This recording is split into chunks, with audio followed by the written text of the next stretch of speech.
पंचायत नियोजन में आपका हार्दिक स्वागत है।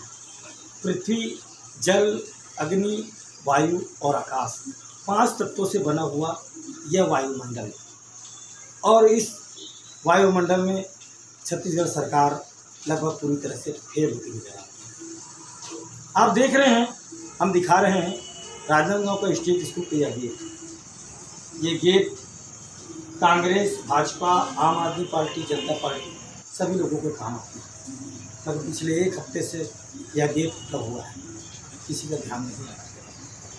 भारतीय जनता पार्टी के कई नेताएं आज राजनांदगांव में आकर अपने भाषण दें।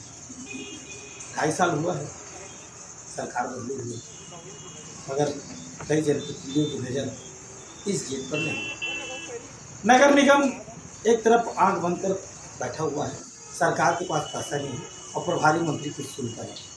ऐसे स्थिति में इस सरकार की स्थिति क्या हो? दिन ब दिन यहाँ पर हड़तालें, पुतला दहन हो रहा है। और एक बात और खाद बताता हूँ, गैस के 25 रुपये और बढ़ गए। अब मुक्तिधाम में किसका पुतला दहन और कौन करेगा, ये तो आने वाला सत्य ही है।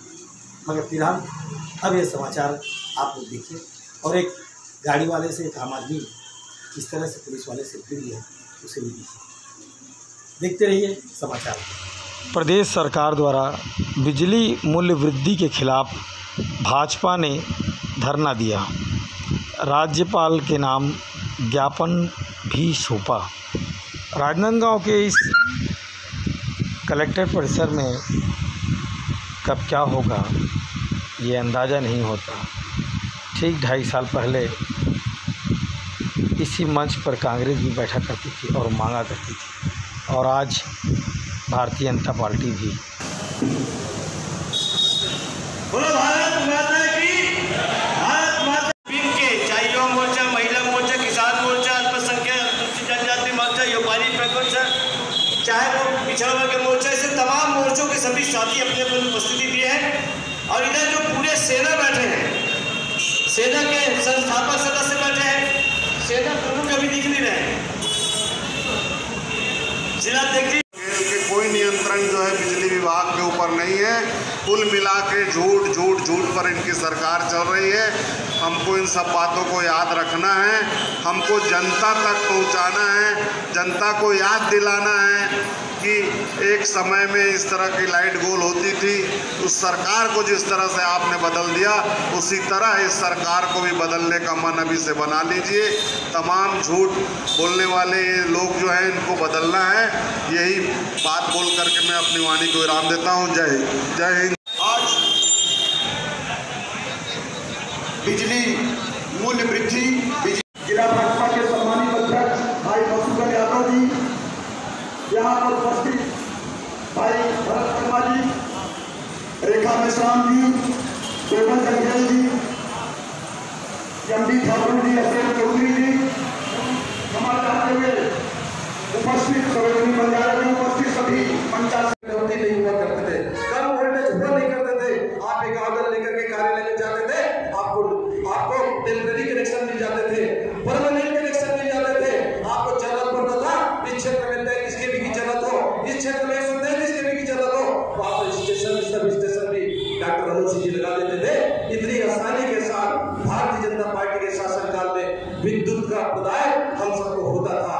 आज हम सोच रहे हैं 2.5 साल के अंदर किसानों को कहते थे हम किसानों का कर्जा माफ किए हैं, किसानों को बहुत सारे काम किए हैं। आज किसान तकलीफ में है, किसान कष्ट में है, किसान के सुनने वाला कोई नहीं है। सरकार व्यस्त है, सरकार व्यस्त है, सरकार को कोई मतलब नहीं किसान से, अपने आप से मतलब है।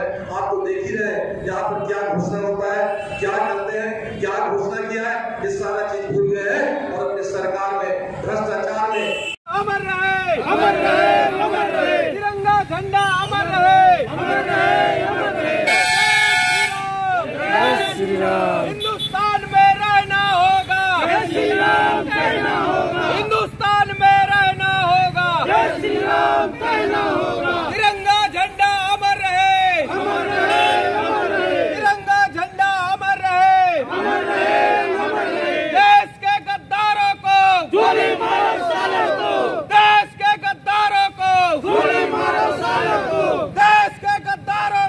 गोली मारो साले को। भारत माता की जय, भारत माता की जय। जय श्री राम, जय श्री राम, जय श्री राम, जय श्री राम। नमस्कार, मैं मुकेश पांडे, जिला राजनांदगांव, छत्तीसगढ़ से। सालेवारा में आज हमारे यहाँ कुछ जानकारी मिली है, उसकी आप अपना परिचय दीजिए। मैं अनुज साहू जी, युवा मोर्चा अध्यक्ष सालेवारा। जी जी।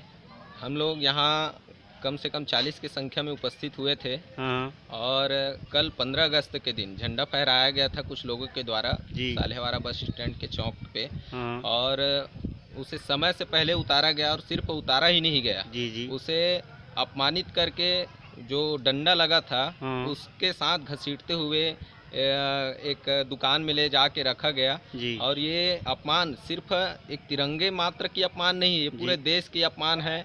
ये उन शहीदों का अपमान है जो हमारे देश को आज़ाद करने के लिए उसी झंडे के लिए अपना जान गंवा चुके हैं, शहीद हुए हैं। और अगर वो लोग अपना जान दे सकते हैं तो हम लोग इसके अपमान को रोक सकते हैं जी। और ये हमारा अधिकार है, और उसी का विरोध करने के लिए हम लोग थाना आए थे जी। तो ये जानकारी मिली मुझे मैं मुकेश पांडे, धन्यवाद। तो फोटो ले लेना।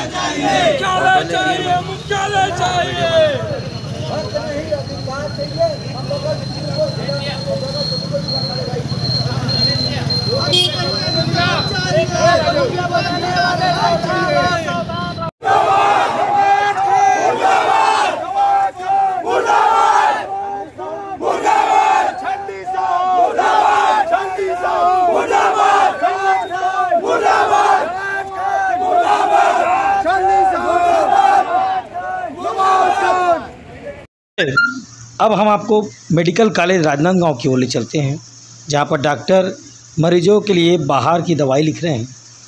पर कमाल की बात यहां पर यह है कि लगभग 4 किलोमीटर दूर तक कोई मेडिकल स्टोर नहीं है। डॉक्टरों का दवाई लिखना क्या है? कब से भर्ती हो? कल रात से। क्या परेशानी है? हार्ट में प्रॉब्लम है ना? और दवाई वही कैसे? दवाई तो कुछ नहीं है, बस इसको ग्लूकोज का वाटर चढ़ा रहे हैं। हाँ हाँ। और ऑक्सीजन लग रही है। हाँ। और मशीन थोड़ा बहुत। हाँ हाँ। और कुछ नहीं। अभी क्या स्थिति है? अभी वैसे ही पूरा एकदम बहुत ज़्यादा। तो कोई दूसरा हॉस्पिटल ले जाना नहीं चाह रहे हो? नहीं चाह। क्यों? नहीं चाह। यहाँ भी इलाज इलाज नहीं हो रहा है, तो मतलब रिफर कर रहे हैं कि रायपुर जाओ करके। अच्छा, रायपुर बोल रहे हैं? हाँ, रायपुर जाओ। यहाँ कुछ नहीं इलाज हो सकता है कि मतलब उसका क्या बोल रहे हैं कि सिटी स्कैन का मशीन नहीं है। हाँ। कुछ नहीं है बोल रहे।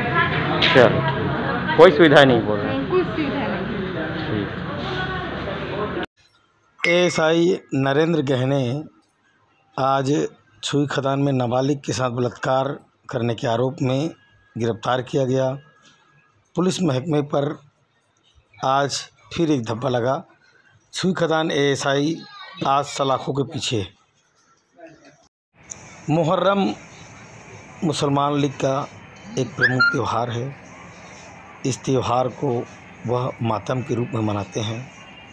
ठीक इसके विपरीत इस मुहर्रम त्यौहार में हिंदू किस तरह से शामिल होते हैं, और शामिल होने के बाद शेर, तरह तरह की डिज़ाइन से वे मन्नत मानते हैं, और मन्नत के साथ साथ एक अप्रिय घटना को किस तरह से अंजाम देते हैं। मठपारा राजनांदगांव में पिछले दिनों जो हत्या हुई थी, उस हत्या का प्रमुख कारण ये मुहर्रम का त्यौहार शेर को मानते हैं। उन सभी की गिरफ्तारी कर ली गई है। पुलिस को सफलता मिली है।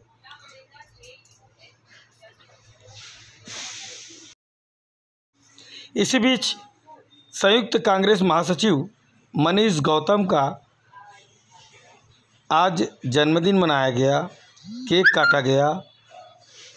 एक संस्कार के रूप में सभी कांग्रेस के पदाधिकारी लोग आज एकत्रित हुए और धूमधाम से मनीष गौतम का जन्मदिन मनाया गया। हमारी ओर से भी जन्मदिन की हार्दिक शुभकामनाएं और बधाई।